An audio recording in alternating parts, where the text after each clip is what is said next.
Okay, good afternoon, everyone. Thanks for coming. It's 3:32. We'll call the August 25th FARGODOME Authority to order. Before we get to item number one, are there any additions or revisions to the agenda? We have one addition, Ndsu contract. The operating lease. Operating lease. That will add. Is there anything else? Hearing none, is there a motion to approve the agenda with the one addition? So moved. Second. First by Dave, second by Mike. All those in favor say aye. Aye. Opposed, same sign. Okay, on item number one, approval of the July 28th minutes. Entertain a motion there. Make a motion to approve minutes as presented. First by Dan, second by Nancy. All those in favor say aye. Aye. Opposed, same sign. Carried. Any old business to bring before the authority? Hearing none, number three, new business. All right. Let's start on page 3 of the financials. As always, on the left-hand side is the month, which would be for July. Right-hand side would be the year-to-date. So for July, compared to budget, we had no events compared to, with no attendance, compared to 7,500 attendance for the USA Wrestling event.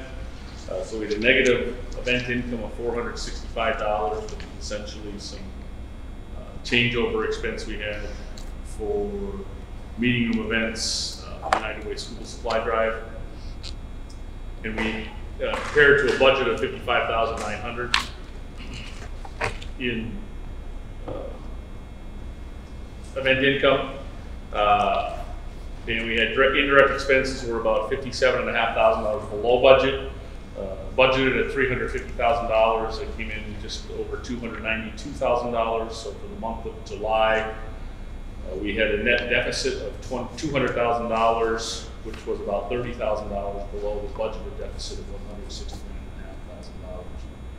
$169,500. As I mentioned, the USA Wrestling event did not happen, so that was about $50,000 to the FARGODOME anyways. Very big loss for Ndsu residents' life, as well as a lot of the local hotel, motels, and restaurants and everything. Did a lot of activity on that typically. And then some small amount of meeting room budget without having any events but the United Way School Supply. If you recall, that's something that FARGODOME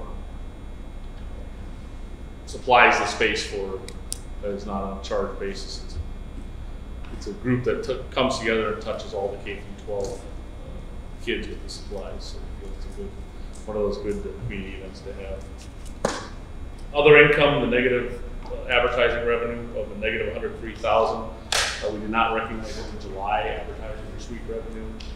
As we continue that discussion, as we talked about the catch up there, and then the $80,000 in other from the surge facility building billing. So we were about $31,000 below budget on the other income. And expenses, as I said, were about $56,500 below budget.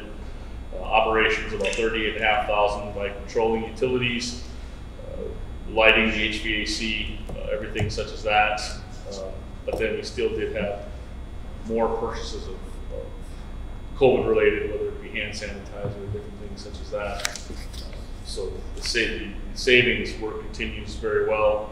And on the labor side, technically it shows we were $2,000 above budget, but that was due to a $12,000 unemployment charge from job service for the second quarter. Otherwise, we were about $10,000 below budget with labor on that as well. So if you recall, once we switched over to city operation, and the city does not pay, as a government entity, does not pay the unemployment insurance. So when they put in a claim, they send us the bill. And talk a little bit more with Jen Trader, City of Fargo Human Resources today about it. It's just to deal with that look back period, and they deal with it on their seasonal level and everything such as that. So going forward, we're going to pay more attention to looking at if somebody hasn't worked for a year, we'll essentially take them off terminate them off more employment to get them off that look back period. If they haven't worked for over a year, other than this year, it's usually meaning that they're likely not going to be here. But they're welcome to come back if they want to. They'll just have to fill out new rehire paperwork. Any questions on the month of July? Year to date, then. We won't just jump right to the gory detail. We're about at a net deficit through July of about $381,600 compared to a budgeted surplus of $53,000. So I would suggest we don't focus on negative $434,000 behind the low budget. We just say, okay, we understand at a $381,000 deficit right now through the month of July, and that'll grow. But we continue to do everything we can to mitigate, keep expenses as in hand as possible. I actually watched the 10-day forecast a lot. It was pretty cheery that it's going to be in the 60s in a week. So maybe we can do a little more on the HVAC, heating and air conditioning control. Susan and I had a conversation last week, and I said, well, get ready to wear 4 sweatshirts in the winter. Don't have to worry so much about the coolness when it's cold outside. Any questions on the financials? You know, we've run so hard in the past that we've had 3 open days a month, and you guys have been doing a lot of movement stuff. Is there anything that's still on your wish list for? My wish list, or my colleagues' wish list? On my wish list, yet we're still trying to get into. There are a couple things. I know operations. There's a couple other things, but it's since we're all still employed and have things to do, we're looking to hopefully get to be able to paint a handle inside of it, touch that up. Even if we do have an event here or there, it's still something. Other than that, I think a lot of the projects that we've done, if you haven't been through the administrative office lately, it looks a little bit different. Amanda was a great crew chief, and I was able to tone that down, number one, but then hide, so I didn't get the brunt. But they repainted all the offices, or the main office, rearranged everything, turned the copy room into an office. Okay, it looks very nice. There still is an ugly conference room table, but that's an inside joke between me and everybody else. So, but it looks very good. So there's things like that. Obviously, operations have been very busy. All of the plexiglass protection area is up in front of all the permanent concession stands. We followed through with our capital budget item and purchased all digital menu boards for the permanent concession stands. Those have all been installed and run, all by in-house staff instead of hiring contractors to do that. They're now working on, we're starting to get our shipments of hand sanitizer, I think 120 dispensers, either pedestals or wall mounted, so they're starting to get all that installed. And also still continuing on a monthly basis to go around, do PMs, get caught up on preventative maintenance items, double check things, fix things, dirty up and clog up the storage rooms that were really clean and neat that you could eat off the floor, but now they're starting moving stuff around, so rad. I did forget to mention at last Wednesday's meeting, and I apologize for that rainstorm that came through Friday before last. We did have 2 of our roof drains that actually, what happens is it collects on the roof, and those cast iron pipes then drop down into the field level ceiling and then go out of the building and into the storm sewer drains. Their original piping, cast iron pipes, 29 years of stuff gushing through, blew a couple holes in a couple of them. So there was water damage, large water leakage in the southwest field level storage. Got a lot of things wet, so they spent a lot of time cleaning that up. and using a lot of tape and a lot of towels and a lot of athletic tape to block it up for right now. So just going through that. Athletic tape, is that as good as duct tape? Oh, better when you use large towels, actually. Oh, okay. Yeah. Got it. So those, we've had a couple of mechanic companies that look at it, so they'll be having to replace some piping and some insulation in that corner, as well as there's another one on the east side that had some stuff that's to be expected at this stage. Unfortunately, it's the type of thing you don't see until you're pouring water through. And, oh, by the way, you don't just go and turn the spigot off on the rain; it keeps going and mitigate it as it's happening. So Susan had initially contacted Dawson for an insurance claim, but after seeing it, the damage is not anywhere near insurance claims. Their deductible is $25,000. Most of it's out drying, maybe some touch up on some things. We possibly have to replace some stuff, but we'll just have to come up with it. Anything else on the financials? Nothing to add. Motion to approve? So roll call on that. David? Yes. Nancy? Yes. Rick? Yes. Dan? Yes. Blake? Yes. Mike? Yes. Troy? Yes. All right, current events then. Playing off of our conversation last Wednesday, thank you for that, by the way, it was very much appreciated. But as I said, sometimes I wake up in the morning, we don't know if things are going to change in the afternoon, and then they change, and then I go home and they change the next morning. So football wasn't going to have any games, and now NDSU's having a football game on October 3rd. So great news. So we're preparing for that. There'll be some meetings with NDSU, City of Fargo administration, Cascade Fargo Public Health, just to kind of get a good handle on different things and show them what they're already aware since we were preparing for a couple weeks ago. Hand sanitizer locations and our plan for different things such as that. Still all being worked through. We do have a little over 4 weeks to come up with that. So that will be interesting. I think good to see people back in the building to a certain degree and have an event to plan. Give us maybe some sense of normalcy, at least for 24 hours. With that, ask for turf, in contact with them, and they'll be coming out the first part of September. What we'll likely be doing is, given our schedule, we don't need to move the football turf off of the floor until the last week in October right now for the Big One Arts and Crafts Fair. So they have a window starting the week of September 8th. They'll come up and sever or cut the leader, which is the part that attaches the turf to the cob underneath the floor, cut all that off, get rid of all the glue, get everything such as that, get the line straightened on the part of the turf that we all see when we're looking in the stands. Have that all straight, put down the manual rolls, just because nobody knows how long it's going to take to get that glue, all the gunk off of the cob and get it clear. For the game on October 3rd, the turf will actually not be connected. So we won't be able to move it if necessary. There is no reason to have to move it. So then on October 5th, they'll come back in and reattach the leader to both the football turf and the cob, so we can solve the issues and be a solid fix for at least 2 years until we decide to improve.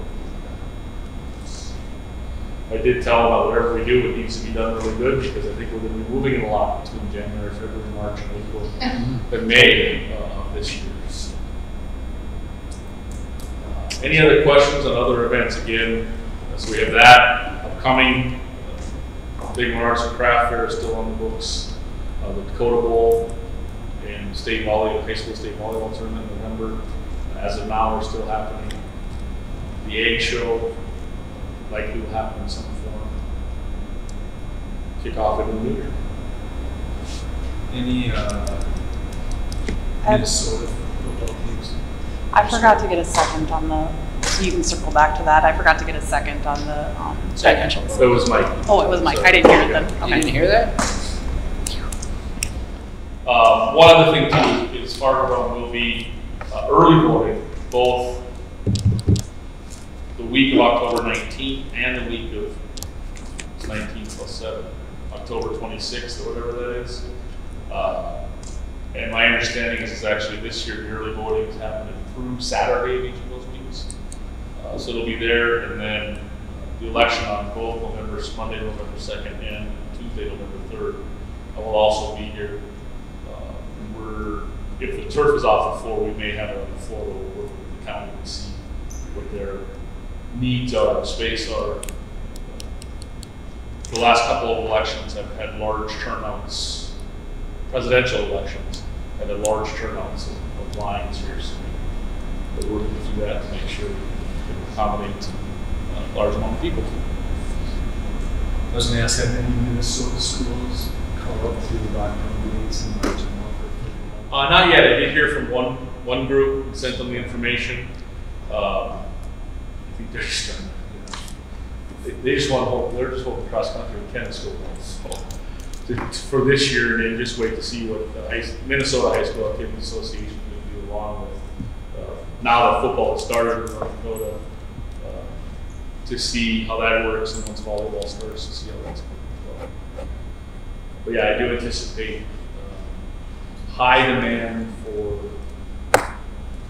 Wednesdays, Thursdays, Fridays, Saturdays, Sundays, late January through May, which is already has been extremely high demand time frame. It's going to be even more, so it'll be pretty interesting to juggle everything and make sure the needs of the annual events and our main 10 Ndsu football are met as well. Okay, thank you. On the B, committee reports.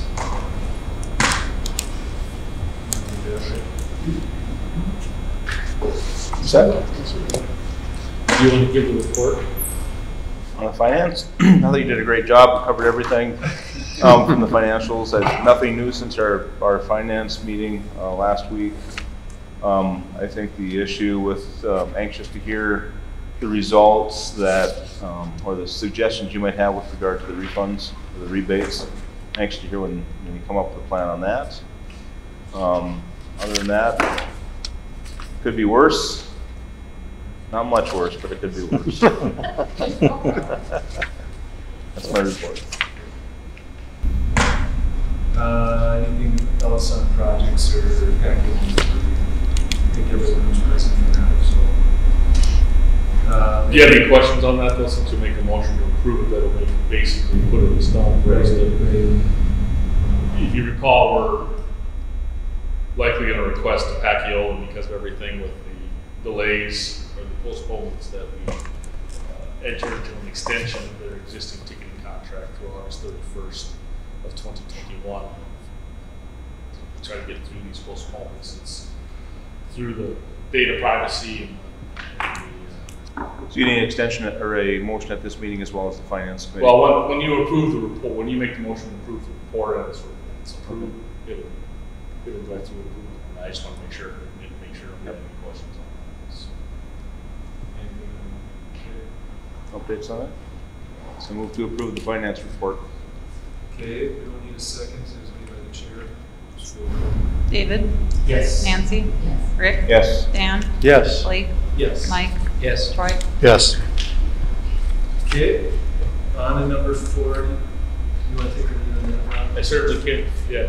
The Ndsu operating agreement, as you recall, we have an annual agreement with them. It's usually it's been anywhere from 1 to 5 years in length over the last 28 years. This would be the 7th amended lease agreement because of everything going on. And like a lot of stuff, the easy button was hit. And so we just, both parties in talking to them, both me, talking to Matt Larson, as well as Todd Phelps, as well as Troy and Mike, felt let's just extend it 1 year to try to get through this, see what tomorrow's going to bring. I think it's thunder, lightning, locusts, and meat or something. So basically, just to extend it 1 year, July 1st, 2020 through June 30, 2021, still at the $165,000 payment, still at the 55 days usage, still the 20% payment back to NDSU on sweetholder advertising has been in place for the last 3 years. The 50 cent per per ticket user fee, per paid ticket user fee to the FARGODOME, plus NDSU paying staffing rates at current staffing rates for games or other events, things such as that. I think given what's going on, it's not a thing that either party was in any position to really negotiate anything on, and just go through and say let's extend it for 1 more year. So I know there wasn't a lot of talk at the authority level, but because you'd already approved it that way, moving forward. They also did do a 1-year extension in the issue on their sweep over advertising.